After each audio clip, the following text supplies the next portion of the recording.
Hello, I'm Mukala Kabongo, and on this edition of the LCTV News, Catholic Charities and Glitz Food Pantry, Lynn Police Funding, Waste Management PSA, and more.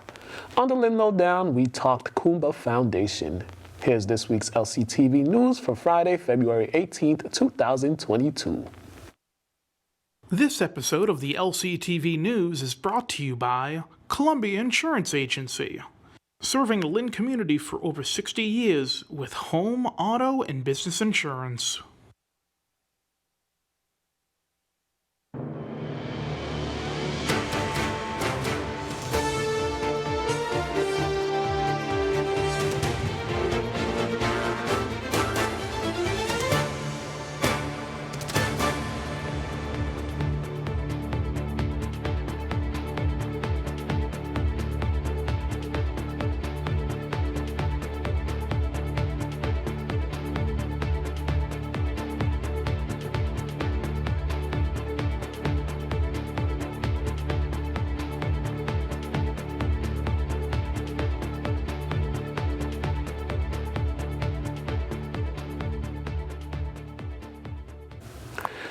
Greater Lynn Senior Services and Catholic Charities have announced their plans for a food pantry as part of the Phoenix Food Hub initiative.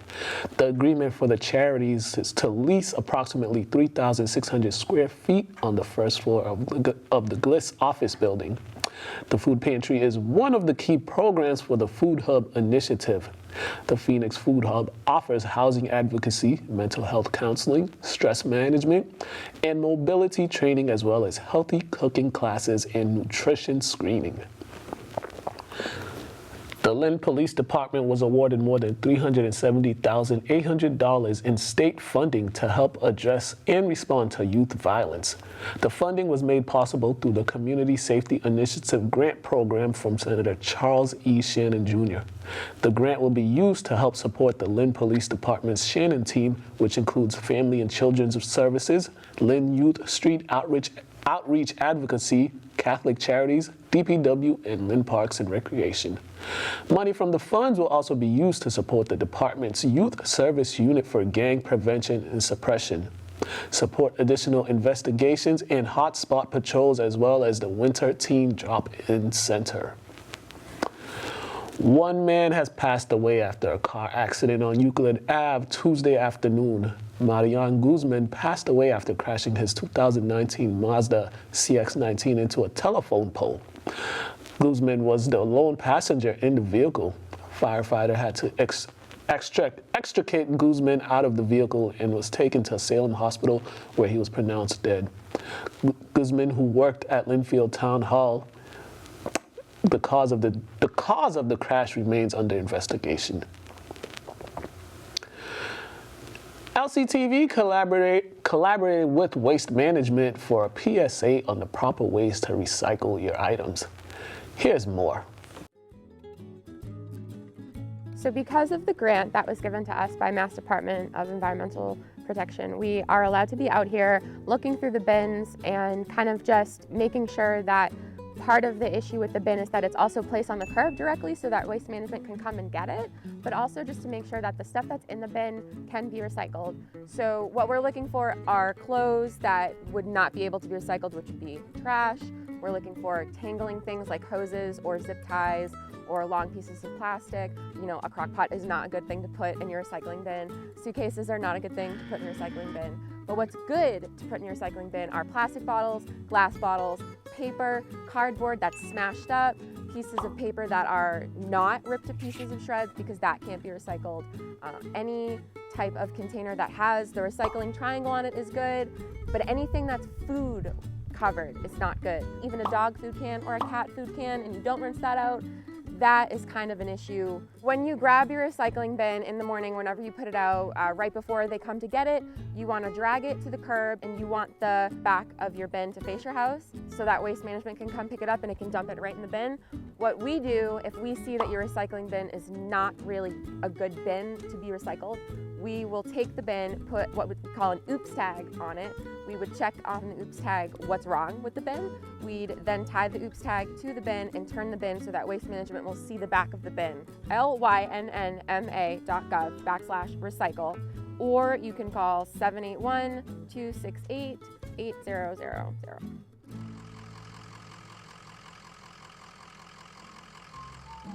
Here at the Billerica Recycling Facility, we manage all recyclable materials. So the material is typically delivered in a truck that has collected. It dumps on the tip floor, and then that material goes through a very complicated processing facility process where we separate out any non-recyclables from recyclables. Some of the things that we see common, what we call contaminants in the recycling stream, are plastic bags, plastic film, food waste. When we get materials that shouldn't be in the recycling stream, it can cause major damage to the equipment in the facility, and it can be detrimental to the worker safety at the facility, which is really important to us. When you bring material into this facility that doesn't have any value, there's a cost to separate it. If a community consistently generates material that have high levels of contamination, they can face charges that they did not anticipate for the handling, the separation, and the disposal of the contaminated materials. This is really a call to action for all communities to educate the public on what's proper to recycle and what isn't. We would just ask people to follow some simple rules, to recycle all recycled materials, but to keep it clean and dry, paper, cardboard, cans, bottles, and glass, and leave out all the other contamination items so that you have a good, clean stream and a successful recycling program.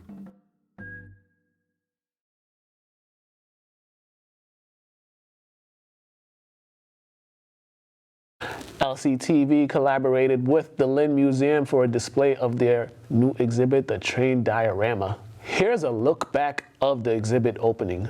We're here at the Lynn Museum and Historical Society at 590 Washington Street. We are open to the public Tuesdays through Fridays, 10 a.m. to 4 p.m. And we are open for our members for free, and for visitors it's $5. Students under 12 are always free. On the first floor, we have some signage from Old Lynn, as well as postcards that people used to send back and forth. Then on the second floor, where most of our exhibits are, if you come up right now, we are still showing the Lynn Beach painters. We have over 15,000 objects in our collection, so we try and rotate things through so you can see a little bit of what we have to offer. Shoemaking is a very important part of Lynn's history, and so we really celebrate that, but we want people to understand that Lynn isn't just about the shoemaking. The thing we really wanted to highlight right now is our new exhibit that's opening, the Narrow Gauge Railroad Diorama. It was created by Todd Gigg, who's an artist who has a studio in the Lydia Pinkham building. We're very excited to share this with the public. It basically takes mid-1890s, late 1890s Lynn from where you took the train into Boston, and it's a very small piece of that train ride, and you get to see what Todd envisioned that time period looking like. We will have lots of different activities throughout the year as we celebrate this diorama and Todd's creation. And so please go on our website, www.lynnmuseum.org, to see when other programs and workshops will be offered. We were also able to speak with artist Todd Gigg at his studio in the Lydia Pinkham building. My son was born in 2001, and at that time I was thinking, I've got to build him a train set when he gets older. So I got out my American Flyer trains from my brother's attic, and I started to imagine what I would do with that. And I was going to build a railroad called the Fort Point Revere Beach in Lynn. When I found out that there was actually a railroad called the Boston Revere Beach in Lynn, that kind of sealed it for me. I had to build that model. Even though at the time of its peak ridership, it had the most densely used railroad in the United States, and that it opened up the North Shore to development, 80% of the people who I polled had never heard of it before. The fact also that it has never been modeled by anyone was extraordinary to me, so I felt there's a niche that needs filling. I've been working on this for about 12 years, and the reason it's taken that long is because I've had to go do historical research to get as much information as I could. So it is based on historical matter. However, there are large gaps, as you can imagine, in that record, and I have to fill that with my imagination, and that's what's fun, is coming up with different structures that would be suitable for that era. So what I've been doing is building 4x4 foot modules so that I can keep it mobile and I can move it as I need to. The entire railroad, if I didn't compress it, would be 400 feet long. So I've had to dramatically compress it to get it down to even 40 feet. Right now I've completed 3 modules. They're installed in the museum. I have another 7 to build. Satisfying as it is to build a model railroad for oneself, when you feel that there's an importance to having it seen by others, it gets rather shallow keeping it in your studio. I wanted it in a museum, and so it was a combination of wanting to share Lynn's history and also bring people to the museum and to bring pleasure to their lives. People, when they see the diorama, their first comment often is, I would never have the patience to work on something like this.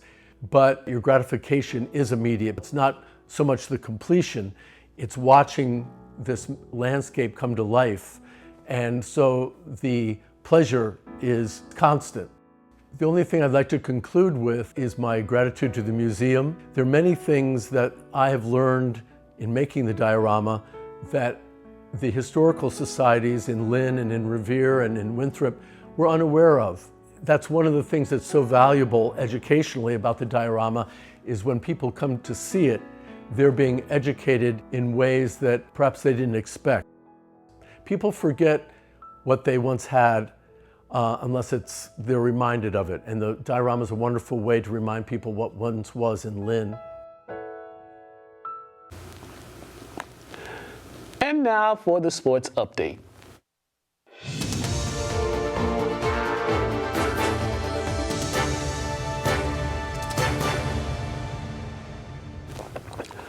The Lady Rams moved to 15-4 on the season after their 53-51 victory over Saugus Thursday night. In a back-and-forth affair, the Lady Rams used a 10-2 run late in the game to take a 6-point lead. The Sachems would not go away. Trailing 47-41, Saugus would score 6 unanswered, including a game-tying three-pointer to force overtime.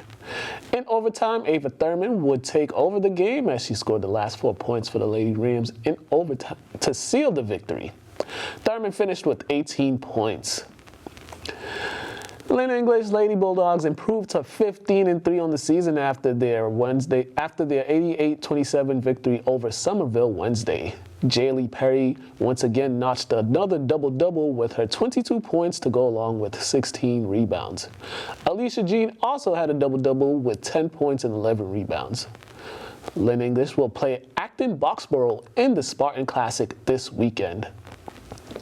Lynn Classical boys basketball team bounced back from their loss to Everett Wednesday with a 66-60 win over Revere on the road Thursday night. The Rams were led by Jaden Gonzalez, who had a game-high 30 points.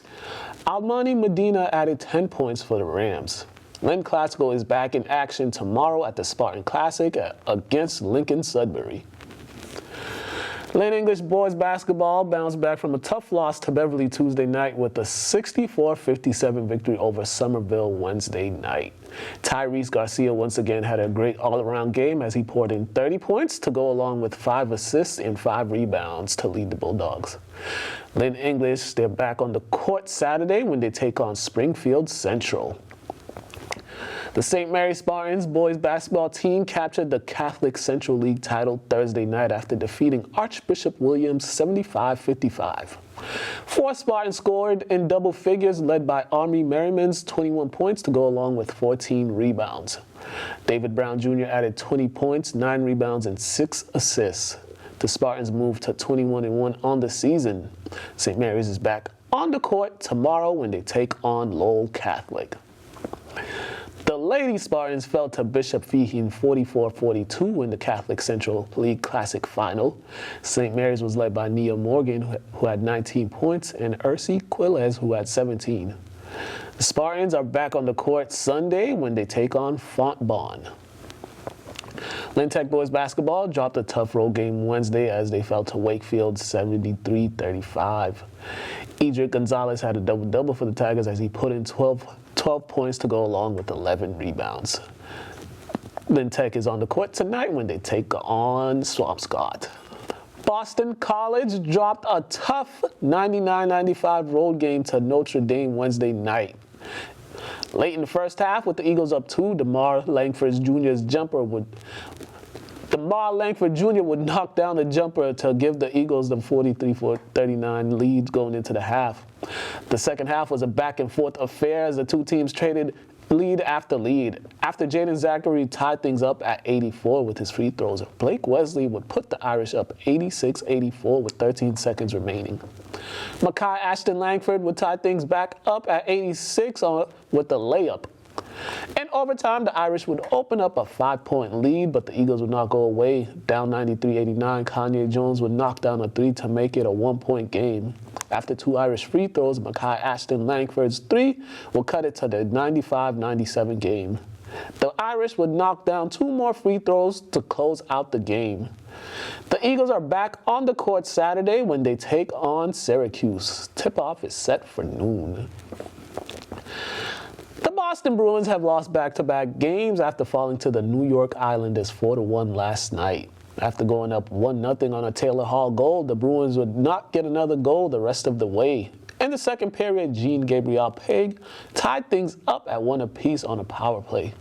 The Islanders would score 3 more goals in the third period to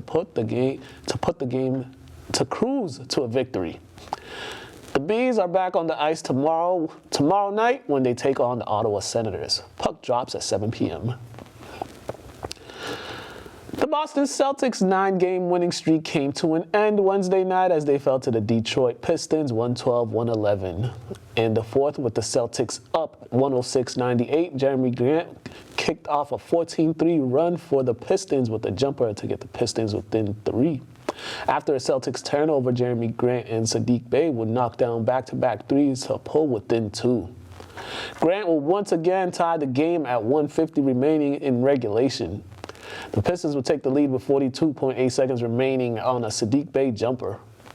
Al Horford would give the Celtics back the lead with a 3-pointer to make it 111-110. But Jeremy Grant once again would come up with a big shot as he knocked down a 10-foot floater to give the Pistons the lead. Jason Tatum's potential game-winning jumper attempt came up short.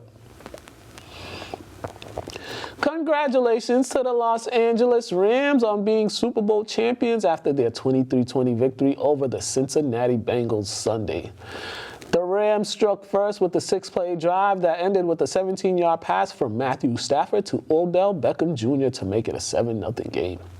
Stafford would throw his second touchdown in the second quarter when he found Cooper Kupp in the back of the end zone to make it a 13-3 game. Cincinnati would use a 12-play, 75-yard drive that resulted in a T. Higgins touchdown reception from Joe Mixon that made it 13-10. The Bengals would strike first in the second half when Joe Burrow found T. Higgins for a 75-yard touchdown reception to put the Bengals up 17-13. The Bengals defense on the ensuing possession would pick off Matthew Stafford that resulted in a Bengals field goal to make it 20-13. In the fourth quarter, down 2016, the Rams would use a 15-play, 79-yard drive that ended with a Cooper Kupp touchdown reception to give the Rams the 23-20 lead. Aaron Donald would seal the game with the quarterback rush that resulted in a Burrow incomplete pass. Cooper Kupp would be named Super Bowl MVP. This is the first Super Bowl since the 1999-2000 season for the Rams. On this week's Lynn Lowdown, we were joined by Princess Guwor. Here is this week's Lowdown.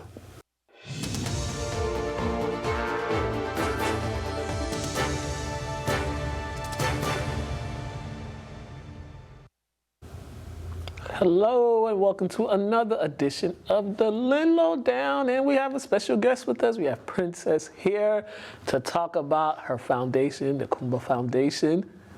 How are you? I'm great. How are you? Just another day in this, in the winter of Massachusetts. But you're here to talk about your foundation, the Kumba Foundation. Can you just give the audience a little background on the foundation? Greetings, everyone. My name is Princess Guwor. I'm the founder and CEO of the Kumba Foundation Incorporated, which purpose is focused on the educational success of the youth in Massachusetts and in Liberia, West Africa. How did you start? What got you to start the organization? I came to the United States when I was 6 years old. And my first time going back to Liberia was in 2018 when my mother had passed away.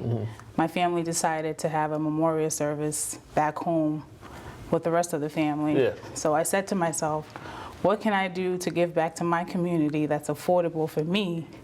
And the first thing that came to mind was school supplies, the basic educational things that we take here for granted. Yeah. I remember each week as I got paid, I would take out $50 out of my paycheck, go to the local Family Dollar, Walmart, and I started getting notebooks, pencils, and just stacking it up in my room. And I saw the growth each and every week. And I said to myself, I'm like, wait, this is why we have social media, you know? Yeah. So I started marketing it on social media, making videos of the notebooks and writing a hashtag, I'm going back to Liberia and I want to sponsor a school. And a few people reached out to me and they said, Princess, I like what you're doing and I want to donate. I was like, oh, really? Okay, you know, thank you. And I was able to gather at least 10 boxes, like small boxes. My family, we shipped it over to Liberia.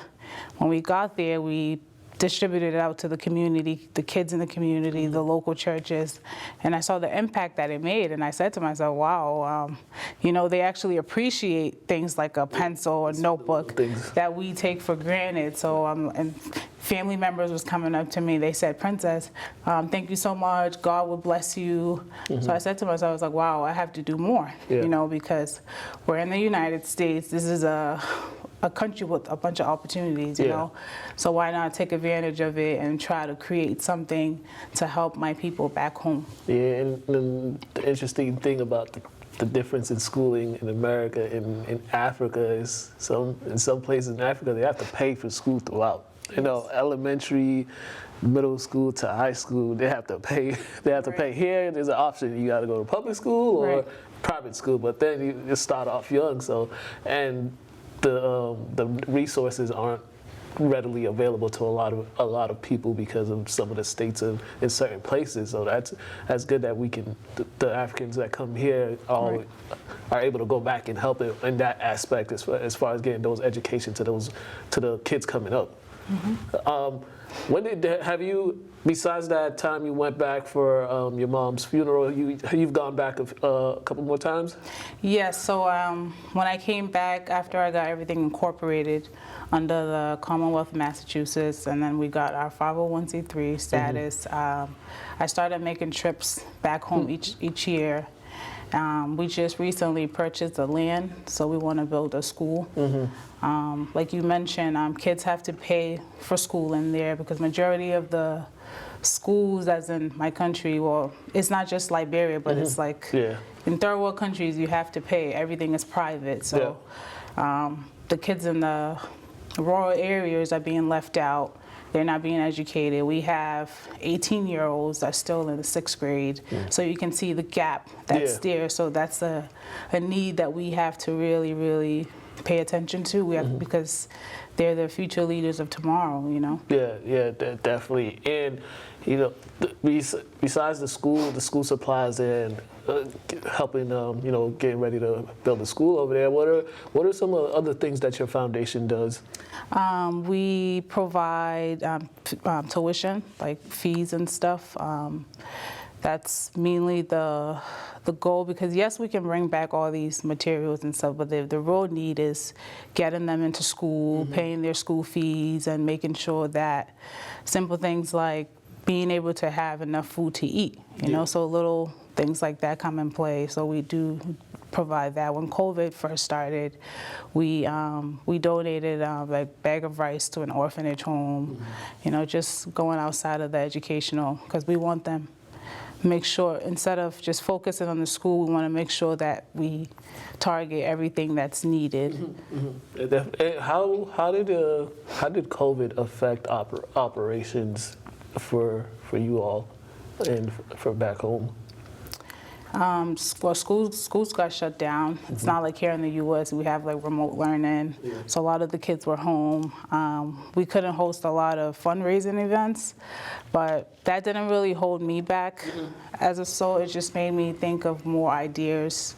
We're planning a run/walk for education in May, so that's something that, yes, we know COVID is going on, but we're still taking the initiative to just keep going and not, let it get in our way. Yeah.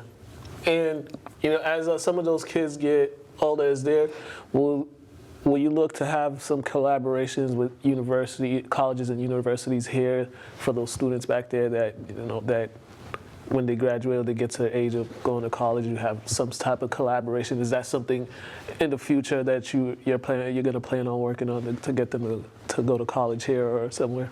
Yes, that's the goal, because everybody wants an opportunity to come to the United States. So if we can grant that opportunity, that would be something amazing to me. I'll be like, wow, I can't even believe I'm accomplishing such a thing, and also getting the teachers here from the U.S. to actually go back and teach the teachers there, because a lot of the teachers that are in third world countries, they're not qualified to teach. So if we can get them from here to go there and teach them how to educate the kids, that will be something that I'll look forward to.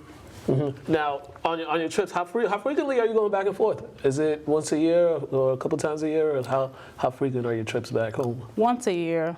Yeah, once a year, because we just started. It's only been 2 years, so we're going on to our 3 years this year. But I want to eventually, some of us have to go back, and they need us. They do. So I want to go full time. Right now I'm not full time, but that's something I'm looking into, and then I can go for a longer period of time. Yeah, very understandable. And for more on the foundation, do you guys take donations and just any type of donations to pay? If people want to donate, they can visit the website? Yes.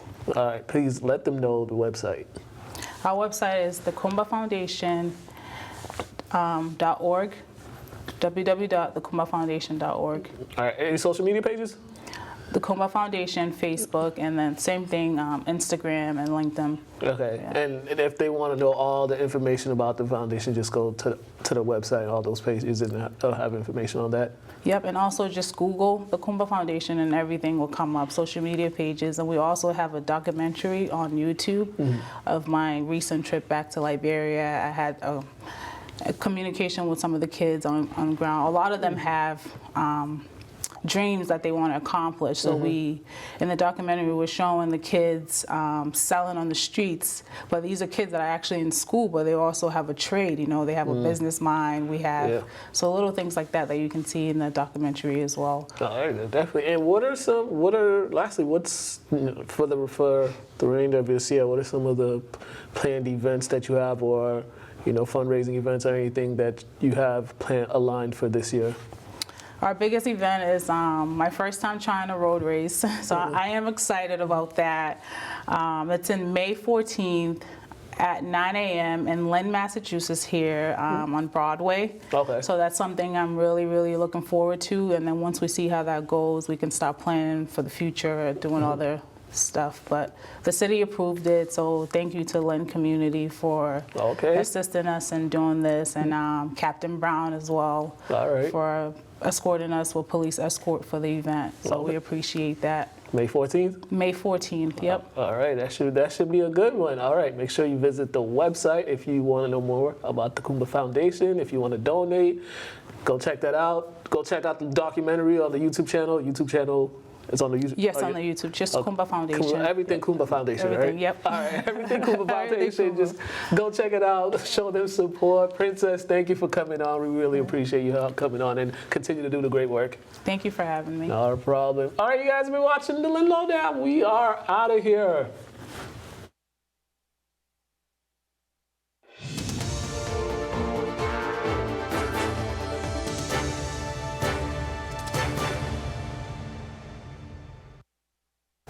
And now time for local events from the community calendar.